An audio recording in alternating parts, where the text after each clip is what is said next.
How you guys doing today? It's Anthony Ganji. Welcome to another episode of Chair Talk. Guys, great discussion today. We're going to talk about 10 unspoken lessons every senior correctional officer must know. I think it partners well with the rookie dialogue we had yesterday about giving the rookies an understanding of the culture that they're walking into, but also letting senior staff know the role that they play to make sure that the rookie feels included. Now, this goes beyond being accepted. This is about feelings of inclusion. So what I want to do is I want to continue the dialogue, but I want to focus a little bit more today on our senior officers. Now, with that said, it's still going to kind of fall back with our rookies as well, because we do create influence with them, whether we know it or not. So the first rule I have, or tip, is your influence is bigger than your intention. So one of the biggest mistakes senior officers make is believing that leadership is something they choose to do, something that turns on and off depending on the situation, when in reality, leadership is happening all the time, whether you intend it or not. So I know when I was a rookie, the things that carried weight with me was rank 100%, because if I was career-oriented, maybe that person holding rank is somewhere where I would like to be one day. But experience and time in mattered to me too. And it mattered to me so much, the value I had for both of those, experience, time, and then rank, gave the person automatic influence with me, unless they destroyed it. So they had credibility with me based on those two areas. So again, experience and time in, and then rank. So again, for some senior staff that say, well, I'm not a leader and I'm not trying to be one. Well, you are if you have experience and time in, or if you have rank. So you have to be aware that people are watching you based on those two things. And what this says here is you don't choose that. People are watching you regardless. So the last thing you want is to set off a bad example. And for a rookie that respects you based on those two things, they could pick up on those bad examples. So every moment you're on the floor, how you respond to an inmate's disrespect, how you carry yourself after a bad call, how you interact with supervisors, you're setting a tone for the people around you. So staff are always watching senior officers for permission on how to behave. So if you cut corners, they assume it's acceptable. If you lash out emotionally, they start to believe that that's part of the job. The danger isn't just that bad habits spread. It's that your silent example shapes the entire culture beneath you. And that's because you have influence based on what I mentioned. In this case here, time in, experience. You are the invisible architecture of the facility's values, even when you're tired, frustrated, burned out, or don't feel like leading. So leadership doesn't start when you intend to lead. Leadership starts when others decide to follow. How powerful is that? Leadership starts when others decide to follow. So let me get some bullets here real quick, guys. So you have the unconscious modeling. So you're always teaching even when you're not speaking. Cultural drift happens quietly. So staff will imitate your behavior far more than they'll follow written policy. And I'm sure everyone agrees with that, right? I mean, policies become practices, unfortunately. And cultural drift does start with people of influence. So when things start to go in a ways that's more convenient, usually you look at the people that have the power to influence that. And usually it does come with people that have time in. Negative influence travels faster. So bad habits spread quicker because they're often easier and emotionally charged. And your worst day still teaches. So how you act when you're angry, scared, or exhausted shows rookies how they should react when it's their turn. I got a couple of little passages here I want to read off to you related to this part. Your influence is bigger than your intentions. So every every officer around you. So again, this is going to our senior officer. Every officer around you, rookie or veteran, is carrying a version of you inside their uniform. They're carrying your habits, your standards, your shortcuts. The question is, what kind of weight are you making them carry? And whether you meant to or not, you're leaving fingerprints on the future of your facility. So make sure the prints you leave are the ones you're proud of. So I have two questions I want to answer for each section just to kind of make it more relatable. So the first question is, can you think of a senior officer who shaped your habits, good or bad, without ever realizing it. I got lucky. When I entered the profession, I had a majority of officers that were good to me, and they were the first people I was introduced to. So when they showed me that, or actually not showed, when they made me feel that I was included, that I felt supported, it helped me deal with the negative interactions I had with maybe a few little outliers, a few little senior officers who were just a bit more disgruntled. They gave me a belief that I held on to. So they basically taught me right from the beginning the value of the work, the purpose behind what we do, and they showed support in case anybody was to challenge that perspective, or because they've been disgruntled, maybe they forgot that perspective exists. So I felt included from day one. And the habits that they basically taught me from day one is it's a purposeful career, it has value, and that you have to make sure that when you do your job, you're reminded of that every day, because you could get caught up in the routine. You could get caught up in habits of convenience, but it erodes on the value and purpose behind that wall of what you've been expected to do. And then what silent lessons do you think rookies are picking up from me today? I like to think, for me, I'm still in a leadership position, but I would like to think I'm true to my standards. And my strength, I think, is how I manage my people. I want my people to know that I care for them. That's the key. And that doesn't mean that the relationship supersedes the work that has to be done. No, I mean, it's still an effort to get the work done, still an effort to get productive. But I know the importance of working with the people I lead. I know the importance of having their investment. I know the importance of keeping the team together. And I would like to think that through my actions, they see it, because that's consistency for me. It's something I'm pretty consistent with, something I've fallen into a level of comfortability with. So I like to think the standard I pass on today is just people matter. People matter. Okay, so number 2. How you treat new staff shapes the future you'll retire into. So every senior officer, whether they realize it or not, is helping build the next generation of staff. The treatment rookies receive when they first walk into the facility will either forge strong, loyal professionals or create disengaged, distrustful bodies who clock in, clock out, and stop caring. And we don't want that, because corrections requires care in the work that you do, because the consequences of you not doing it. So you got to have care. You got to have commitment. We don't want compliance. We want commitment. When you humiliate, haze, or belittle a new officer under the excuse of breaking them in, you're not making them tougher. You're making them cynical.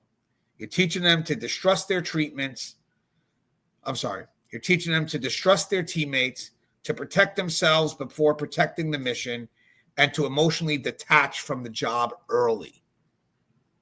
In the video we did yesterday, if I'm going to train a rookie, I want them to be engaged. I don't want rookies to be emotionally detached. Could you imagine if I decide to invest in a rookie, but someone else already did and they're already detached? It's not much I could do to teach them now where they want to learn it. You can't teach anything to a detached individual. So now you're hurting me, who may want to have the chance to mold that individual. Now I have to go through more obstacles. And first impressions matter. And here's the truth, if you want to say aloud: the day will come when you need them more than they need you. The rookie you ignore today may be the backup you're praying for tomorrow. The facility you retire from, the strength of its team, the pride of its staff, the stability of its operations will be the direct product of how veterans treated the generation coming up behind them. I mean, this is a generation that is going to cross into the next leadership position. Do you want them to go in and be detached? I mean, think about, I hate the way this manager treats me. Well, when they were a rookie, how did you treat them? Again, not looking for excuses, but try to understand that there's patterns here, and we're developing our own patterns. What about if you showed support and congratulated the person going in instead of being cynical? And maybe you would see someone that would really, when they got into a leadership position, know where they owe it all to. Now, if you want a better team tomorrow, start building today. One moment, one rookie, one conversation at a time. So here's some bullets for this. So first, experiences shape long-term beliefs. That's because they're foundational.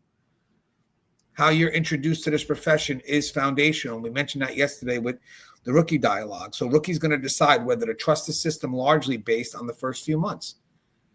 And that decision comes from their interactions with the people that introduce them to this profession. That's a foundational impact that you can have, good or bad, because they're also vulnerable. Bitterness becomes a blueprint. So if mistreated, rookies adopt bitterness as survival strategy, and it spreads. Respect earns loyalty. So the officers you invest in become the ones who will fight hardest to protect you later. And your future team is in front of you now. So today's rookie is tomorrow's perimeter partner, emergency response, control post, or your critical incident backup. And we can go even higher than that, supervisors, management. So remember, you're not just training a set of hands, you're shaping a heart that's deciding right now whether this career is worth giving everything to. That's what we're asking for. And how do you expect someone to want to give everything if you're, challenging the values right in front of them or making them feel like they're not worth it? The choice you make today isn't about being nice or tough. It's about building a facility strong enough to protect you long after you hung up your keys. And we complain that no one has pride anymore. Well, maybe we should ask, what did they inherit from the ones who came before them? Have we ever been in those little locker room discussions where people say, yeah, just no one has pride in their job anymore? Who was training them? Who was the last person that spoke to them? So I got two questions here. The first question is, think about the first senior officer you encountered. Did they inspire you to stay or make you question if you belong? So again, I had good support. But I would say one of the first officers that really had an impact on me was this officer that worked third shift within my first year. And basically, he didn't spend time with me. He invested time in me, taught me whatever I needed to know. He answered the why behind all the questions I had to ask. And basically, what he taught me was just the importance of spending time with people, spending time with newer individuals. So remember, I started the corrections in 2002. So my senior officers, the ones that were 25 years in, 24 years in, you're talking about the end of the 70s.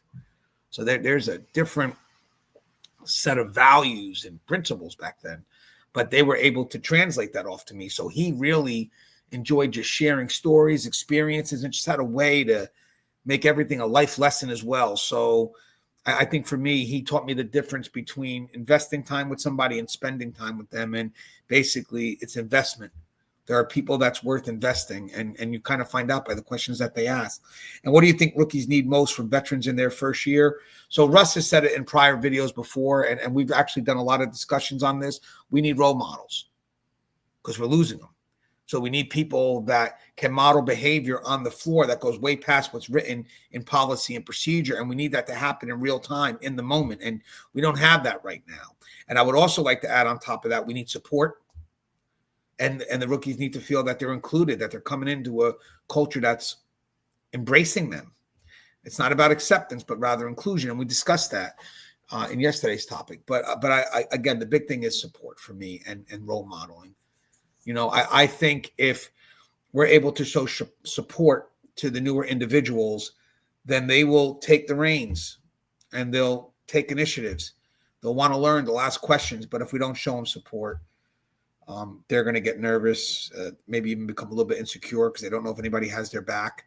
Because at the very first with rookies, their confidence comes from what's around them and not what's inside yet. Okay, so tip number 3. Don't let experience turn into entitlement. So experience is supposed to be a sharpening stone, right? So it should refine your judgment, your instincts, and your professionalism. But too often, somewhere between pride and burnout, experience turns sour. It morphs into entitlement. So some senior officers start believing that because they've been there and done that, the rules don't apply to them anymore. They cut corners that they would have chewed out a rookie for. They show up late, leave early, or turn minor mistakes into personal power trips. And when experience turns into entitlement, two things happen. Credibility collapses and resentment builds. I strongly agree with that's why I put it in there, because if I'm a rookie and I'm coming in And right off the bat, maybe you're going to have influence on me, not because of who you are with me just yet, but because you got time in, you got experience, and I'm watching you do things. And to me, this is, all I know right now, and that becomes foundational. And I'm doing this, at the beginning of my career, whatever it is that you're teaching me. And later I find out, because as I start to develop and as I start to grow, I start to find out that the stuff that you're teaching me, or maybe that I'm watching from a distance, really isn't correct. Wow, your credibility lessens with me. I guess you were doing this out of convenience, which I didn't know. So I'm trying to, learn from you. And then there will be resentment because I just wasted the first however long amount of time of my career following you. So that to me is extremely powerful. And sometimes with a rookie, they may not confront that senior officer and saying, hey, what I've been watching you do is wrong. They're not. They're just going to keep it inside their head. And then it just builds quiet resentment. Newer staff lose respect for the very people they're supposed to learn from. Worse, it creates a ripple effect if they don't have to follow the rules. And why should I? Because that's the other avenue of that. Maybe I do know that person right now is not following the rules, but man, they got time in and they're able to get away with it. And maybe I should do it. Why am I going to make my life a bit harder? So for me, it really does depend on the mindset of the individual that's watching the person that is teaching these lessons unofficially. If I'm about growth and development as a rookie, then I'm going to resent you 100% because you taught me the wrong thing. Senior officers, you are setting the example from a distance. And you should be aware that at all times you are being watched. So again, true seniority isn't permission to drift. It's a higher obligation to the standard you help create. The facility doesn't owe you shortcuts because of your time served. Your time served owes the facility a living example of how to finish strong. So some bullets here is seniority should strengthen accountability. And I don't think it does. I think people believe that the more time in, the more the facility has to be obligated to me. And it's not. It's I get what you did. That's great. But that doesn't mean that you're going to be able to skip work and make things more convenient for you. No, you're going to be held to a higher level of accountability because, one, you know better, and two, you're an example, whether you want to be or not. So seniority should, as I said, strengthen accountability, not weaken it. More time, more responsibility, not less. Entitlement destroys cultural trust. So staff stop believing leadership cares when they see double standards. Veteran privilege. So veteran privileges weakens the line. So when rookies see shortcuts, it becomes a permission slip to take their own. And experience is a teaching tool. And it's a teaching tool, not a free pass. So every day you show how to either sharpen the standard or lower it. So you didn't survive this career just to become the reason others quit. Seniority isn't a crown you wear. It's a torch you carry. The question is, are you lighting the way or are you just burning people down? And time in doesn't give you permission to bend the rules. It gives you the credibility to uphold them when everyone else gets tired. So the two questions I have here are, have you ever seen a veteran officer lose the respect of the team because they felt above the rules? And yes, I have. And it does cause resentment because then other people are picking up the weight. So when you decide to circumvent or make life a little bit easier for you because you're more senior, someone has to pick up the weight. And the ones that usually do are the ones that are already carrying a lot more weight than they should. So it does cause resentment.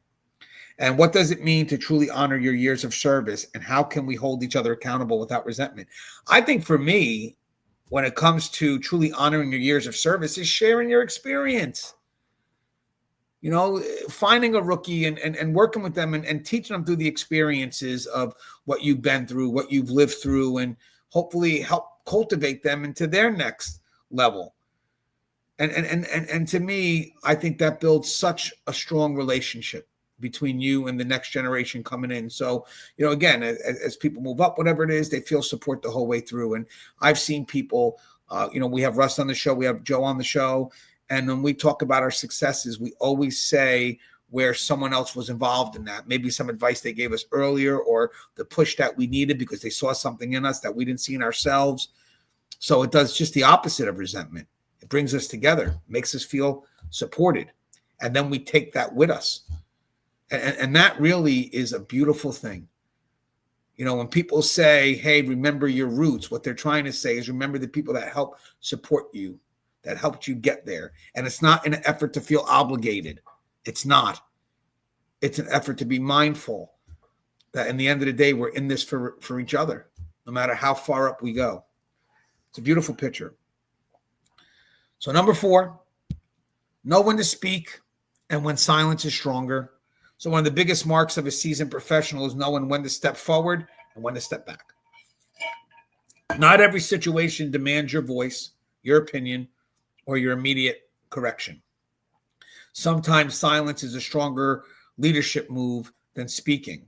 So new officers need room to find their own footing, make small mistakes, and learn through experience, not just by being told what to do every time.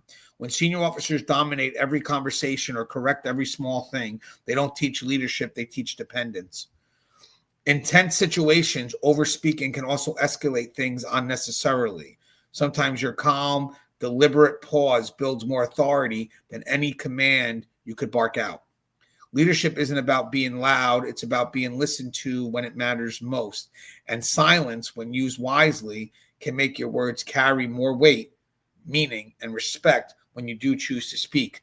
I remember for me, more so when I crossed into administration, I had a good mentor who allowed me to make decisions, you know, didn't micromanage me. They were watching me from a distance, but they allowed me to make decisions that would teach me failure, what I can learn from it, and success. But remember, when if I did make a mistake, it wouldn't be mistakes that they couldn't reverse.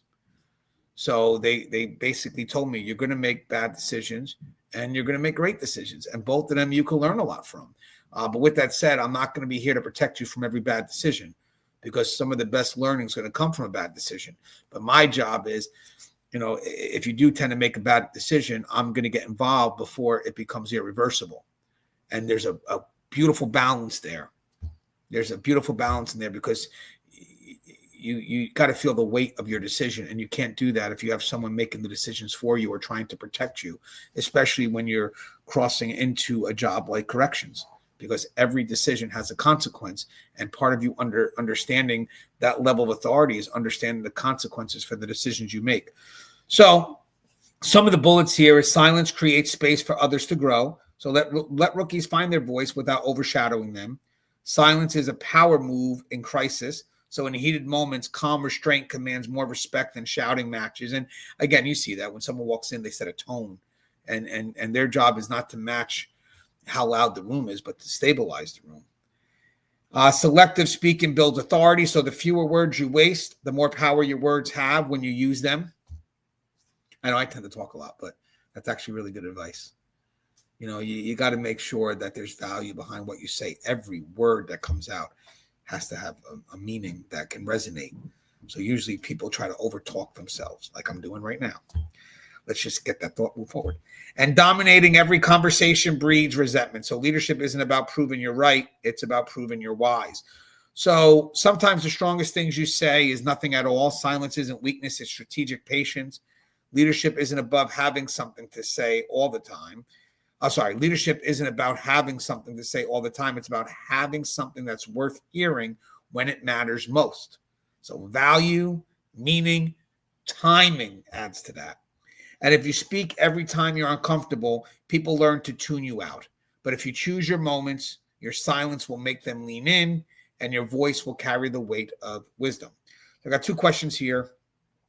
Can you think of a time when a senior officer's silence actually taught you more than their words ever could? Yes. I've said this on multiple shows before. When I was working at the female facility, there was an inmate that I gave a directive to clean up an area. She would always challenge it, so we would have a back and forth. And he was watching in the distance, kind of seeing me have this back and forth, this negative interaction. And then later on, he kind of confronted me about that. And the reason why I thought that him not saying anything in the moment was I needed to know how it felt to go through that. It was reversible. I was able to fix that and kind of work with the inmate and not make it a prideful thing. But it was more about me, young in the profession, chasing that authority. Every time she said a remark, she was questioning my authority, when it was just like, let it go. She's doing it. Let it go. Pick and choose your battles. But he let me go through it so I could feel it. And then when he confronted me later on, he basically helped me identify when I was losing control of myself, which then would ultimately lose control of the situation. I was looking to win that argument.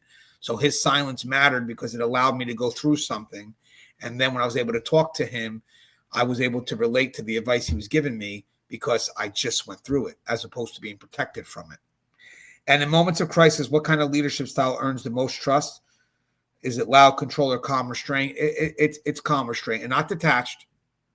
It's calm restraint. It's someone that comes in and can stabilize the scene. And they usually do that with tone, and credibility, obviously, but tone.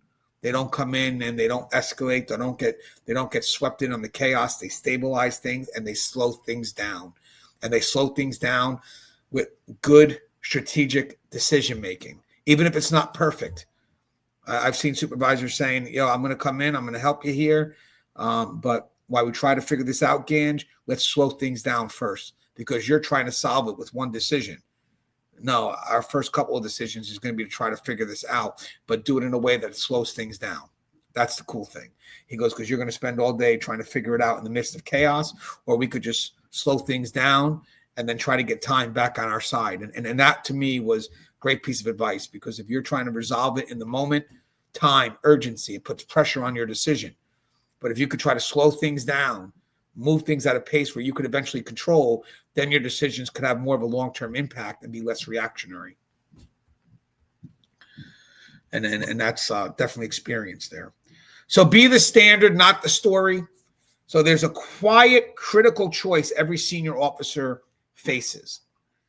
Will you become the standard that others aspire to, or the cautionary tale that rookies warn each other about?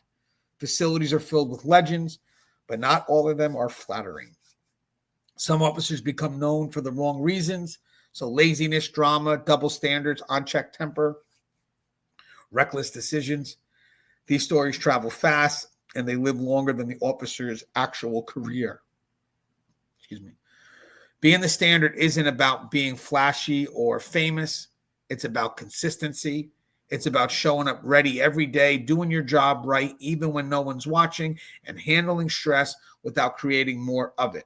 The best senior officers aren't remembered for one heroic moment. They're remembered for being rock solid over thousands of ordinary days. Thousands of ordinary days. They become the quiet benchmark that others measure themselves against, not by shouting for attention, but by quietly setting the expectation through their actions. Leadership isn't built on stories you tell about yourself. It's built on the stories others tell about how you made them better. This to me is powerful, because even when I go back through my career and I look at the officers that I interacted with, it's going back 23 years ago almost. It really does come about how you feel, or how they made you feel. Because I can't remember every negative interaction, and I can't even remember every positive interaction. But when you ask me about somebody, I automatically recall how they made me feel when I was in their presence, and definitely as a rookie, because that's where I'm most vulnerable. So most of my emotions were running rampant. So when I look back, it really does become about how someone made you feel when you were in their presence or when you were most vulnerable. So you should remember that as a senior officer.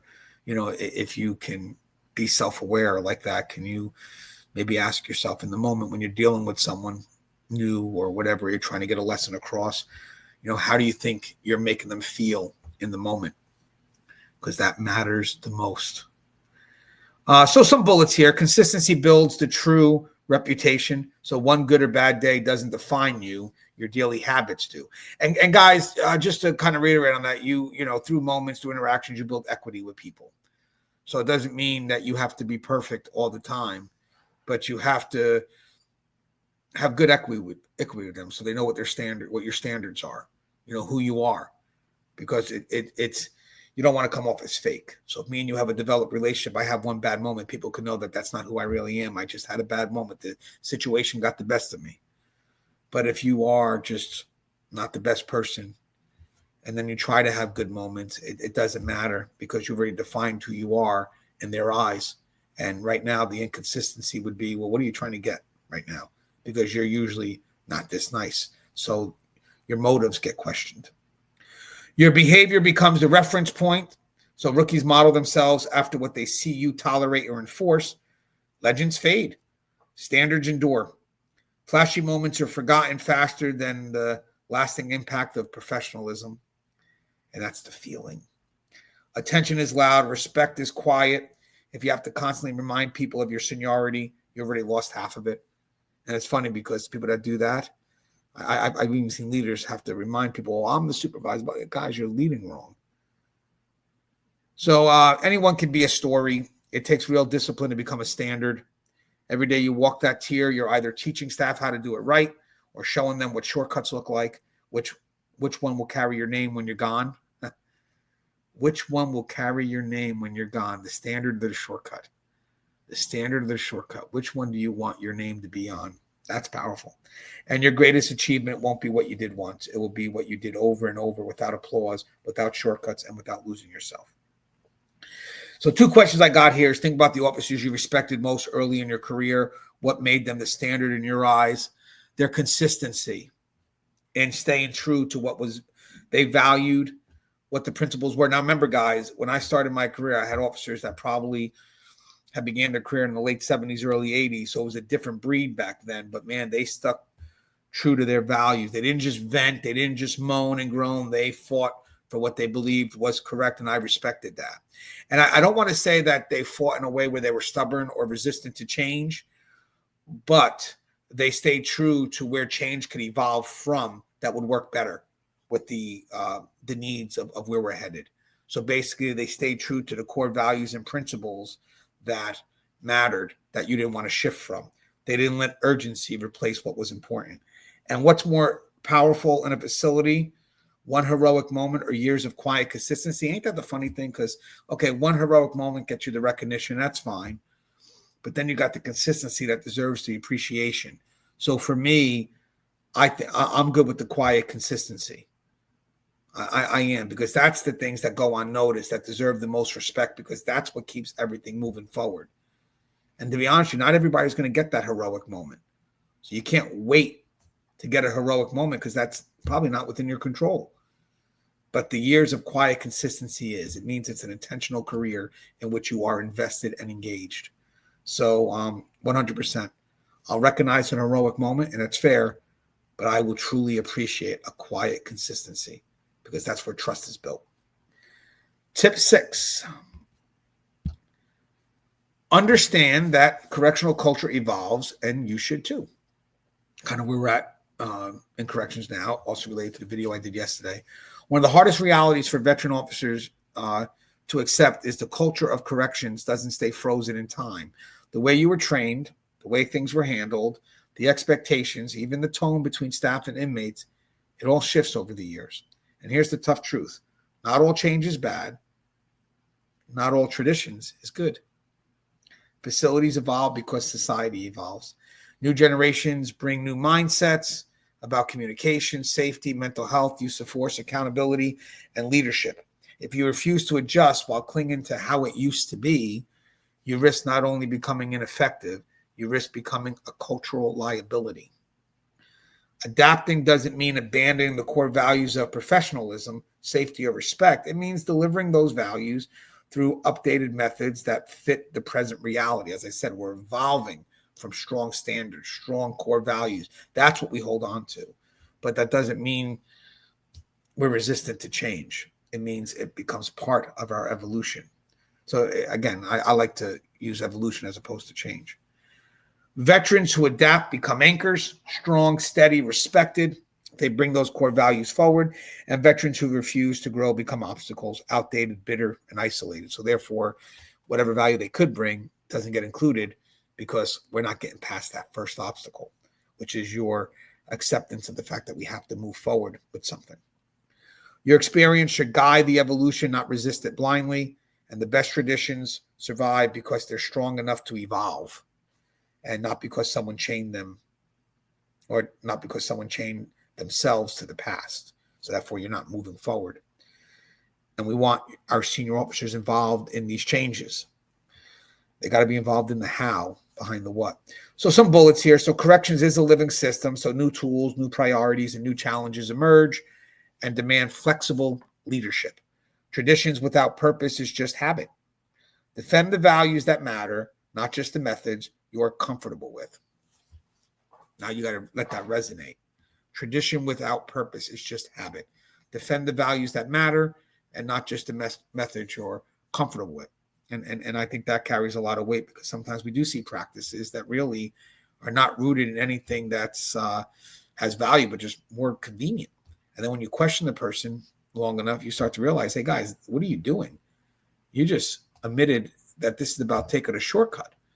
And that's not what we want. And we don't want to evolve that shortcut as we move up or move forward. Refusing to grow creates division. So young officers lose respect for veterans who seem stuck or bitter. And again, remember, the rookies that are coming in, they're the potential for the future. So they got ideas. They're looking to innovate. They would love to connect those ideas with some strong, solid, foundational experience. But when you don't give them that, they're still going to move forward, but they're not going to move forward with an anchor. And then we want to say, well, this corrections is going all over the place right now. Yeah, because we haven't anchored the rookies. We haven't given them strong enough values, because we know they're going to move forward, but what are they connecting themselves to? And you can lead change without losing yourself. Adaptation doesn't mean compromise. It means leadership in a new language. So you don't honor the old ways by rejecting the new. You honor them by carrying the spirit forward in a way the next generation can use. The shield you put on every day isn't just protection. It's a promise to serve the mission, not your memories. And real strength isn't refusing to change. It's carrying your values through the fire of change without letting them burn away.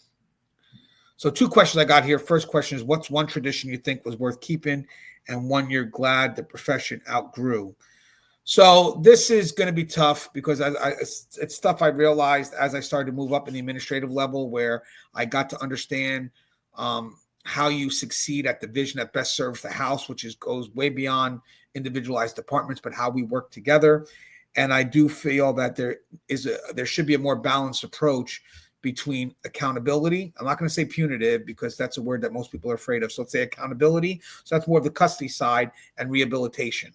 And I believe that we definitely have outgrown strictly the punitive mindset. So I think what we're growing into now with that balance gives us a better way to defend the accountability perspective. So you have to balance accountability with rehabilitation. And it's a great way to move forward, because then there's an understanding of why both components are needed. If you don't move forward in that balanced manner, then the rehabilitation argument will, at this point with society, will always supersede accountability.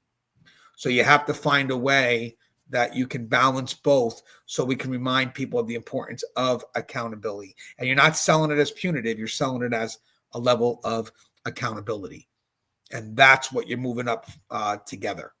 And I think that's something that is a more balanced approach. So you're not swaying on either side of the scale or either side of the extremes, but rather meeting in the middle. Because I remember coming in, it was rehabilitation or safety and security, either or. And it's not, it's a partnership.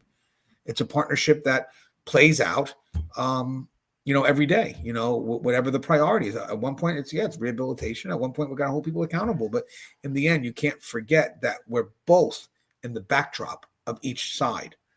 So there's no rehabilitation without accountability. And we have to say on the other side, there is no accountability without rehabilitation.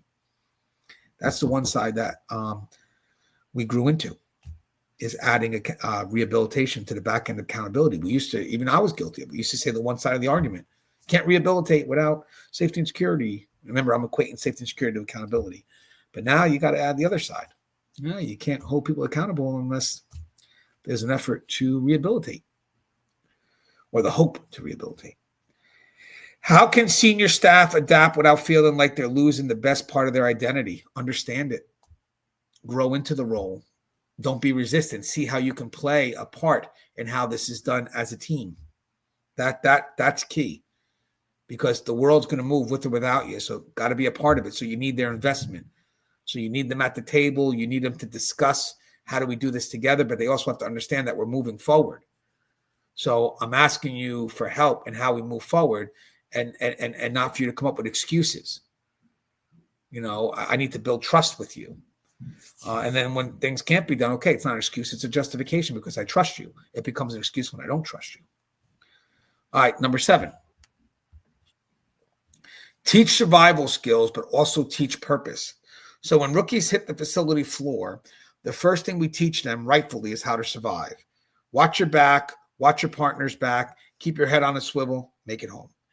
But if we stop there, if survival is the only thing we pass down, we leave them dangerously hollow inside. Kind of touched on that just before. Because the truth is, surviving the shift is only part of the job. Surviving the career is much harder, and it's also a quieter battle. If we don't teach purpose, why this work matters, why professionalism matters, why integrity matters, then we raise officers who can survive a fight but collapse under 5 years of slow emotional erosion. We create warriors without anchors. People who know how to stay alive physically, but don't know how to stay alive mentally or morally. A true senior officer teaches more than tactics. They teach meaning. They teach why we endure, not just how to endure. Because survival without purpose is just existence. And existence turns into burnout, bitterness, or worse. The mission isn't just to survive the job. The mission is to survive yourself in the job. I always tell people the importance of understanding the why behind the work, the purpose. And guys, it's a why that you can connect to. The why could be different for people, but it's something that you can connect to, that connects to what the agency is trying to accomplish ultimately at the highest level. So you got the missions of the departments that you respectfully belong to, and then ultimately, how does that mission connect to the vision? And you have to always keep that reinforced in the minds of your people, as senior officers especially, because you're living it, you're breathing it. If you want to keep staff motivated, your peers, to do the job, they got to know that it's all worth it in the end, because you're going to face challenges.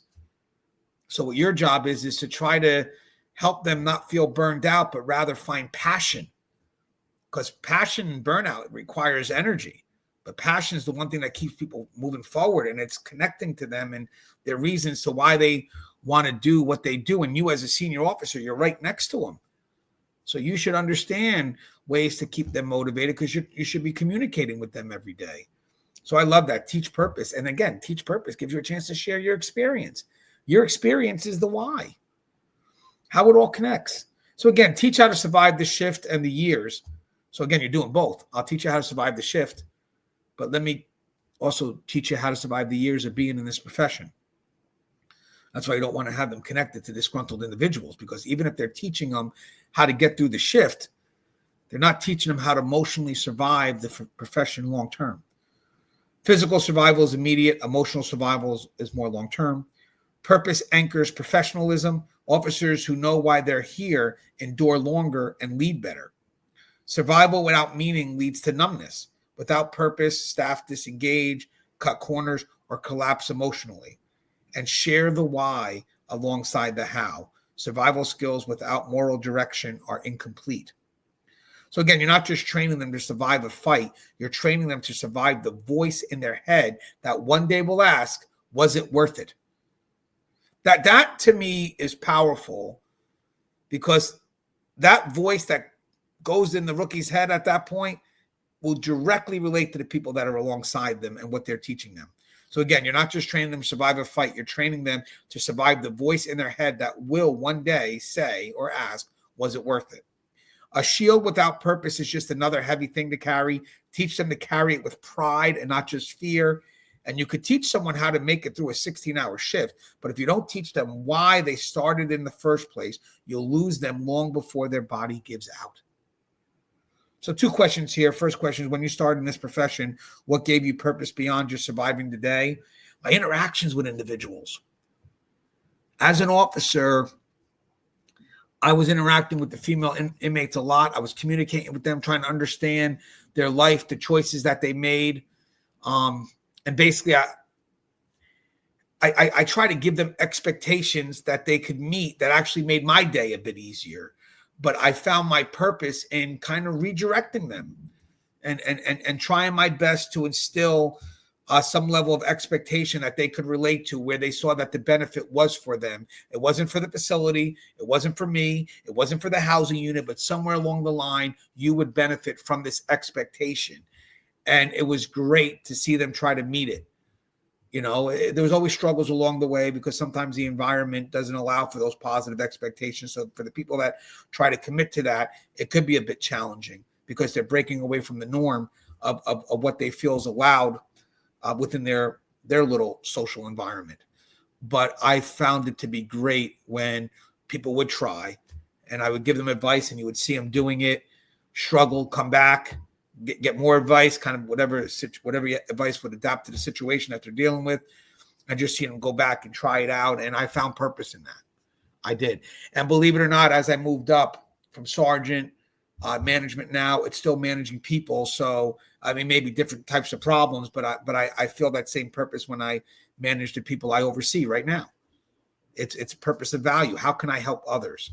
And I enjoy that in my career. Managing people, to me, however complex it can be, because it's not always glorious, but man, there's enjoyment when it really starts to unfold and you start seeing people take the initiative and reach a goal that they're trying to attend, and knowing that you're responsible for that.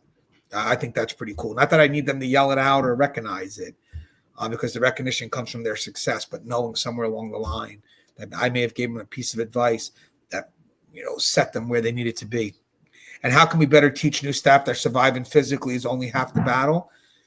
Well, this is the tough part, because a lot of officers, especially senior, believe more in the harder set skills. I will lean that more towards what they feel is the defined role of an officer, which is strictly safety and security, but they may not understand all the components that are involved in that, which includes the more human side. Some people say softer skill. I say the more human skill, which is trying to help build people up. So I feel that if you can give your rookies a greater purpose in something that they relate to, like for me, I want to help people within my prescribed role. So the senior officers that I connected to taught me where the balance was through those interactions. So that made me invested in what I do. But it really does depend on the person and individual. There's not really a catch-all. So you could teach them the standards of the job, but you really got to get to know who they are so they can understand how those standards apply to what they're trying to accomplish in the long run. So you're going to have to meet them at where they're at. But that's a beautiful thing. Because, if you're embracing the role as that FTO or maybe as a mentor, jobs easily, the standards of the job do create into life lessons, because this is a career. And the advice I want to give you should strengthen your choice to want to remain in this career. So I'm going to be asking you a lot of questions as a senior officer, and I'm going to build my responses and what I feel relate to what you are looking for, not based on my standards, but based on yours. And it adds just a tremendous relationship that could be built over time.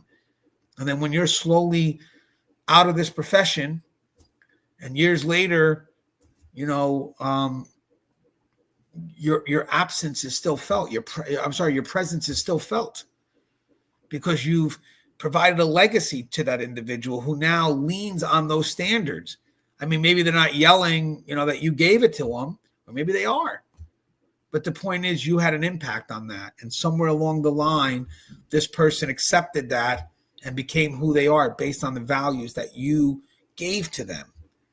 It's a beautiful, beautiful picture. It's something I see more and more as I get close to the end of my career.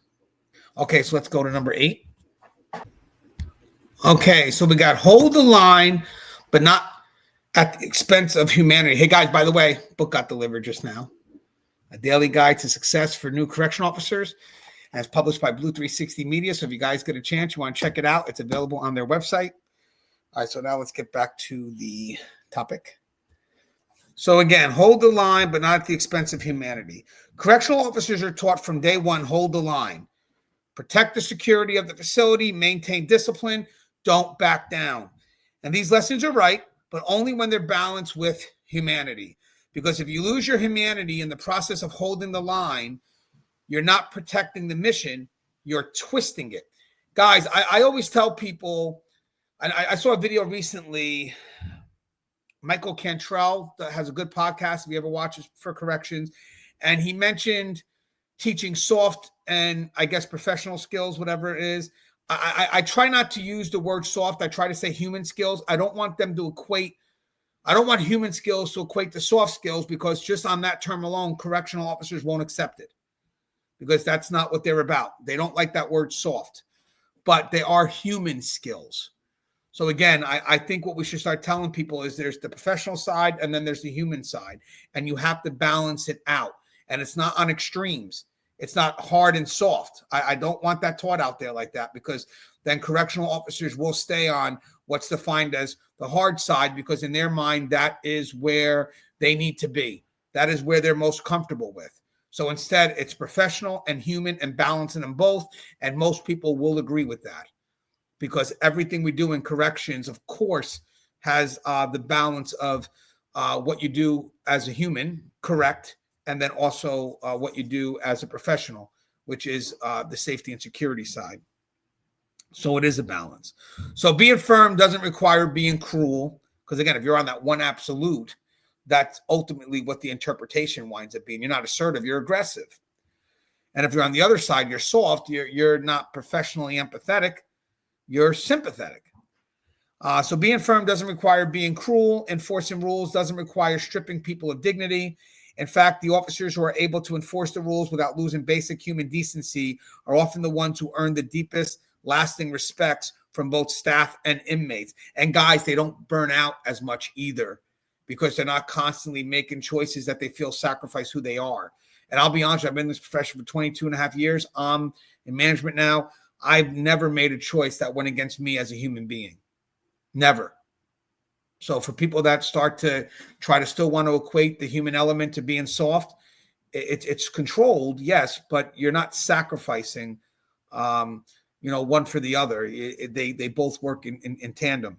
When officers go too far, when discipline turns into humiliation, when control turns into domination, they don't make the facility safer. They breed resentment, hostility, and resistance that simmers until it explodes. Strength isn't about crushing people. It's about holding firm without losing yourself. When you carry authority with fairness, steadiness, and respect, you're building true control that lasts longer than fear ever could. Guys, remember I talked earlier, tip or two ago, about rehabilitation has to have the balance of accountability, and vice versa. Accountability has to have the balance of rehabilitation. Well, on the latter part, you don't want to manage hopeless individuals. And good senior officers understand that when they're translating these messages or these lessons to the rookies, they're letting them know that there is a balance. Because at the end of the day, if inmates have nothing to lose and you're managing hopelessness, you're not going to get very far, because the inmates will get used to that. And then eventually you have no leverage. So there's strategy and accountability. That's the key, and that's where rehabilitation efforts sort of kick in. So again, you got to try to balance that, because that's something I'm learning. If you watch my older videos and then compare them to today, you'll see that I've evolved. But I evolved in a way that did not negate one over the other, but rather in partnership. So I don't stand in conflict. I don't stand in contradiction. I stand in my growth, which came from developed dialogues with people from both sides. So with that said, you have to model some level of accountability with rehabilitation, and then you have to teach that lesson off. So when the officers that are new are trying to figure out what that next best plan is, that's going to be a partnership in both. When you did this, what was the ultimate message that you're getting or that you want to achieve? Is it just strictly, I'm going to get at this guy, you're pissing me off, and this is the end result of that? Or I basically wanted to slow things down. I figure I did these things because then eventually he's going to want these things back. So I could start getting some more control in the discretion of how I give it back. So therefore, he'll understand what works and what doesn't work. And again, it's not rewarding good behavior. It's holding people accountable and then giving them back through discretionary effort when they've done enough to warrant me to give it back. So fairness isn't cruelty. You can enforce rules without erasing dignity. Respect builds compliance more than fear. Fear fades or backfires. Earned respect roots itself deeply. Cruelty creates more risk, not less. Mistreatment breeds anger and future disruption. And strength is measured by control over yourself first. So real leaders manage their own emotions before managing others. So the badge gives you authority. Your humanity gives you legitimacy. You can be feared for a little while, or you can be respected for a lifetime. Choose which one you want written into your legacy. And you're not just holding the line against inmates, you're holding the line against the temptation to become what you swore you'd never be. So 2 questions here. Have you ever seen an officer enforce rules firmly, but still earn real respect from inmates? And what did they do differently? 100% I did. Officer at the beginning of my career, the same officer that corrected me when dealing with the female inmate, man, he was firm. He got his point across. People understood what he was about. He had equity with the inmates. He had equity with staff. So when he stressed the rule or when he pushed on the importance of something, people just followed along because he wasn't aggressive. He was assertive. And he led through, again, expectation. They knew what to expect from him, and he knew what to expect from them.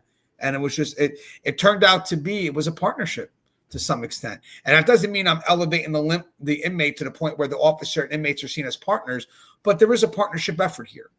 Let's not lie. Again, it's still controlled by the officer. 100% the officer sets the expectation, but there's a partnership effort in carrying it out. And the moment the inmate doesn't carry it out, the officer then goes ahead and enforces what needs to be done to create that equilibrium that he's expecting. So, yeah, he'd done it very professionally, and it came across. So inmates felt the importance of what needed to be done, and it wasn't in spite of. So it was longer lasting because I said that the key is that his presence was felt even when he's not there.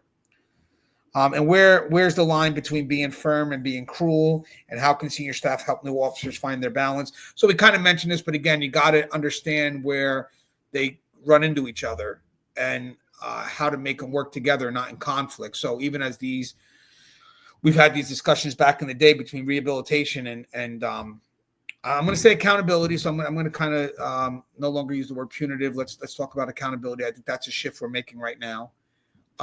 You have to showcase where they don't conflict. So if I'm planning on utilizing my authority, yes, in the reactionary moment, there's going to be some level of accountability, some level of safety and security, but it's not done in a black hole. Eventually we have to figure out what we're going to do with this individual when time permits. And management, that's usually what their objective is, to be honest with you. I mean, they're going to go for immediate safety and security. And then when that's handled, then the shift becomes how do they protect, now the inmate? What can they do to try to get that inmate to make better choices? Or if they continue to remain a threat, then how do we comfortably deal with them in a way that doesn't affect the regular population? But so we're balancing the rights of one versus the rights of the many. And in order to keep it balanced, we cannot forget about the one that's disruptive. I know that's hard for a lot of people to take in, but it's true. If we have disruptive inmates, we are still accountable for them. So somehow along the line, they still have to be managed in a way that showcases some level of hope, if anything, for liability's sake, but also, the facility is not allowed to not keep trying. You can't allow that inmate to fall into a dark hole no matter what they've done, because we are responsible for that individual as well. And that's a balance that I've seen a lot of officers on the front line understand. And I've seen them translate that. I've even seen our mid-level managers translate that as well. I know we went through a bad moment right now, and I know we got to do something with this inmate, but mind you, in the long run, we're going to have to try to figure out a better plan. And I've seen where they come up and they bring it to management. Hey, I know this guy's being a hassle, but I know such and such officer can work with him. And I think we could try to do some things with this individual that can start bringing them forward, but we need some time. And that's like, okay, because he gets what the mission's about. He didn't come up and say, yeah, we got to keep this guy punished. Who cares if they're in solitary or who cares if they're in RHU for a year? He didn't say that. He said, I know what the goal is. I know the goal is, unfortunately, we have to make efforts. Now, granted, the outcome's still on the individual. I didn't say we're responsible for their outcome, but we're responsible for our efforts. And good management, good officers, they understand that.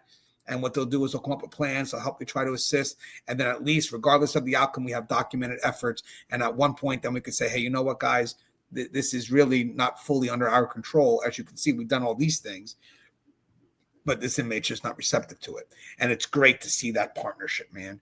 It's great for management to see that amongst their whole front line. You know, not even just the custody side, but the rehabilitation, that they're all working together, but they just can't make any ground because this individual is not receptive of it. And that's a great message to get out to the public as well, because then it's not about the house, it's about the individual. Oh, we're not doing enough as an agency. We're not doing enough as at the facility. We're not doing enough as officers. Or no, we are. Look at all the efforts we're doing. So why don't you shift the accountability where it really deserves? It's him. I can't control what they choose to do or not do with what we're giving them. All I have to do is provide it. All right, so hope that makes sense. And again, that whole effort has to be translated by the people with experience, because I think the newer people, they still have a belief that you got to be extra hard, so that you got to showcase some level of the human element in the work that we do. And I think that's got to be sprinkled in a lot more than it ever was before. All right. Tip 9, protect the mission, not the mistake. So in corrections, loyalty is one of the most powerful forces we have, but it's also one of the most dangerous if it's aimed in the wrong direction. Too many times loyalty gets twisted into covering for bad behavior, protecting toxic officers, or excusing serious mistakes because they're one of us. But real loyalty, the kind that actually preserves a facility, protects staff, and builds a healthy culture, isn't about shielding misconduct. It's about protecting the mission. Safety, security, integrity, and professionalism. When you defend a bad act just because of who did it, you're not protecting your team, you're weakening it. You're teaching others that standards are flexible depending on favoritism, or in our case from yesterday's dialogue, standards can be compromised. You're sending a message that the wrong people will be protected while the right people will be abandoned. True loyalty is mission first, not friendship first. It's having the courage to hold the line against misconduct, even when it's uncomfortable. And it's standing up for the profession, not just the person. And at the end of the day, the badge doesn't represent your buddy. It represents everyone's right to safety, respect, and justice, including your own. Protect the mission, hold the standard, even when it's hard, especially when it's hard. Guys, this happens a lot. You can get someone new that decides to take a stance against someone who's doing something wrong, and then they're the outcast because it was your buddy. And we can't do that. It takes tremendous courage for someone to do the right thing. And us as senior officers should know that. And then when you let a personal relationship get in the way, and now the officer did do the right thing, and now you're kind of making them a social outcast, it makes it extremely harder for them to do the right thing next time. And they're already starting to go downhill. So you have to be there to support them, because if not, you have lowered the standards you have. And then now that eventually becomes the norm. So loyalty to people can't outrank loyalty to the purpose. And I know a lot of people may have a concern with that, but you know that's true. You know that's true. Because loyalty to person could fall into emotion. And emotions are reactionary. Protecting misconduct betrays the profession. So covering for bad behavior creates cultural rot. Once favoritism is seen, trust erodes rapidly among staff. Standards must apply evenly. So if rules are bent for some and enforced on others, discipline collapses. And long-term loyalty is to the badge, not the badge wearer. Protect the badge. Protect what the badge represents, not just who's wearing it. You don't protect your brother or sister in uniform by excusing their wrongs. You protect them by protecting the uniform's meaning. If you let one bad act slide because it's uncomfortable to confront, you're not saving your team. You're signing their downfall in slow motion. And real loyalty means sometimes standing against someone you care about to stand for something bigger than both of you. And that is hard, because as a senior officer, this is where you have to be reminded of your purpose and value in this profession. your rules, your principles, your what you stand by, because the moment you don't, and you no longer connect to this profession in the way we need you to connect to, so you no longer have the care and the commitment, then it becomes easier for you to swallow the standards and then choose personal relationships over what the mission expects from you. And that's a concern, especially if that personal relationship conflicts with the mission's expectation. So you have to be kind of reminding yourself every day the importance of what you do, because that's what's going to keep you motivated to do what's right, the value and purpose behind what has to be done. And now you also have to translate that to the rookies. They have to see the importance and value behind what they do, because they're going to have to make these difficult choices. And they're difficult when they have no value in what the work is that they're doing. If they don't understand the purpose, it becomes extremely difficult for them to step up and, have the courage to report a misconduct, because at this point here, they're more concerned about being accepted socially. But if you connect with them and you teach them the strength of being professional, and that's not about acceptance, it's about inclusion. You don't change who you are. You try to connect to people who relate to what you're aligned to, which hopefully is the expectations of what's expected of you. Then these decisions are not as hard. They're still hard because of what you have to do. But we should be able to help them go through it so they don't feel isolated, because that's the key. Sometimes they're afraid to make the decision because they're concerned about being isolated. So have you ever faced a situation where loyalty and integrity pulled you in a different direction? How'd you handle it? Yes, I did. There was a situation that happened when I was an officer in which I had a stronger connection to the person than maybe I thought with the agency.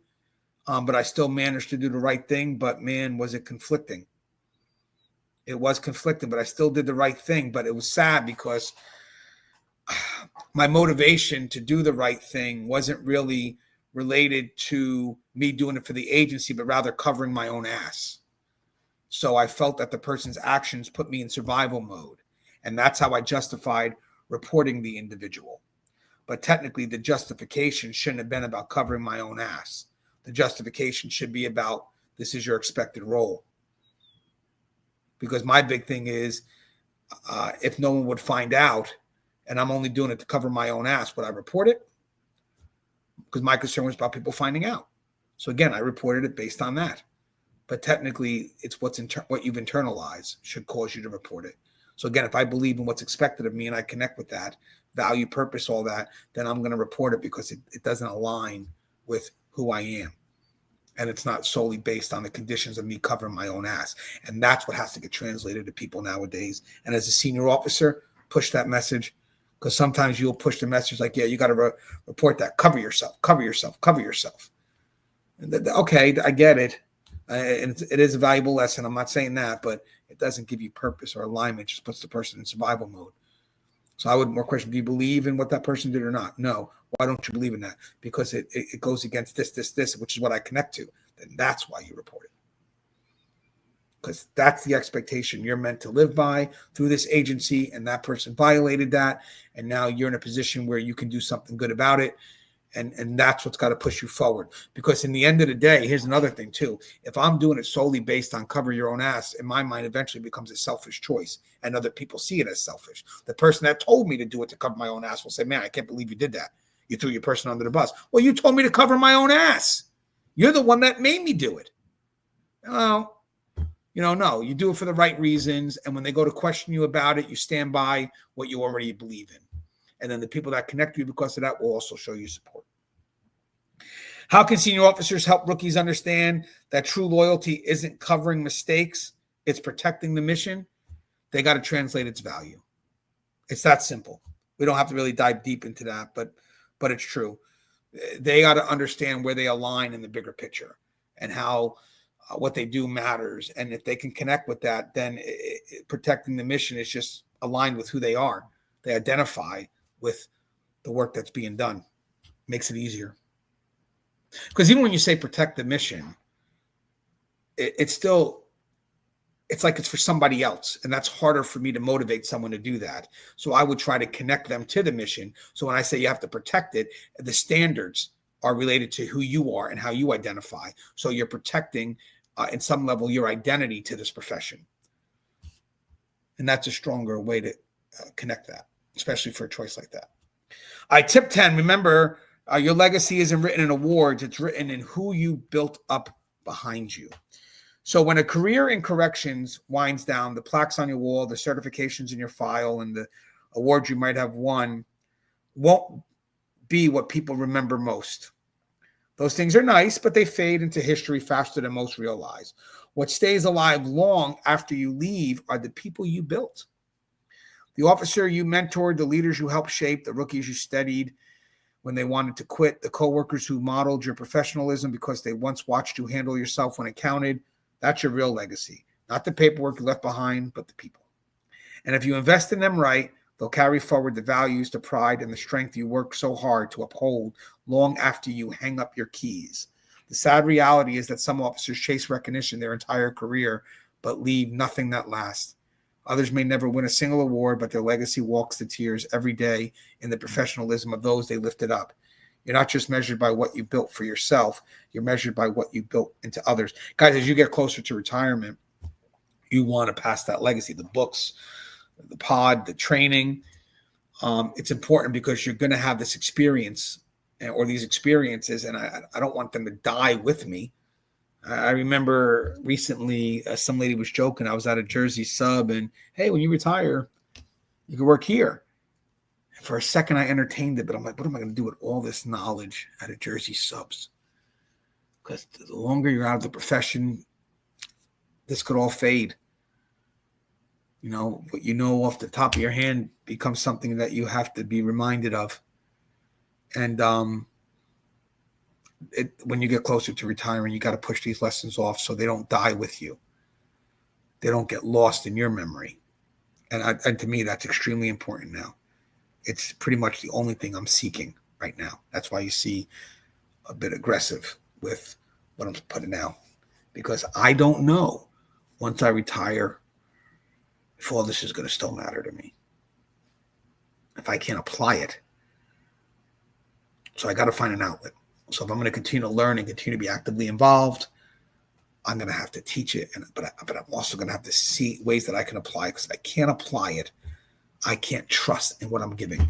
Because even all the books I've read, all the things I've done to translate into lessons that I'm putting out there right now is because I had to find some creativity by going out in the real world and applying it and say, oh, that lesson works and that doesn't. And then putting it on paper and then sharing it from my own experience. But if I don't have that latter part, if I don't have the application of it all, I don't know. I have to figure that part out. So again, some bullets here. Awards fade. Character endures. Recognition is temporary. Influence is generational. Your legacy lives in other people. So how you're treated and train others matters more than your resume. So how you treated and train others matter more than your resume. Building people is building the future. Invest in others if you want the profession to grow stronger stronger after you're gone. Quiet impact outweighs loud praise. Often, your greatest impact is on people who never even told you you changed them. So again, your badge will come off one day. The habits you built into others won't. You won't be remembered by the awards you won. You'll be remembered by the battles you prepared others to face. And a certificate gathers dust. A life changed by your example doesn't. Build wisely. So 2 questions here before we wrap up is who left a legacy in you and how are you carrying it forward? The officer I met at the very beginning of my career within that year taught me why behind things. And I always ask people, hey, what's your why? And also, I try to tell the rookies who come in, don't be afraid to ask why. Why for me has been very important. Why do we do things? Why? Ask why, not what. You can learn the what, you can learn the how, but the why is where we all connect. So that's something he taught me. And he also taught me spending time is a lot different than investing time. And for me, not everybody may be worthy of your investment. Yes, you can spend time with them, but you really got to pick and choose who you're investing time in because you're hoping that they could take what you're teaching them and do something with it. And that's the key. Even if it's a moment or even if it's career, it's just, did I give you something? Did I give you my time towards something that was worth the value of what I've given you? Because as I get closer, you don't have that much time left. So time becomes more valuable. And what's one habit, value, or lesson you hope the next generation remembers you for? care for your people. Care for your people in a way that works well with the agency. That's the key, because they will hold you up.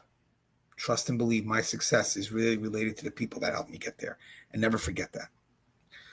All right, guys, as always, the show is tipped. If you haven't, please subscribe, interact, engage, comment, hit that bell. Bell's going to notify every time I post a video. Stay safe.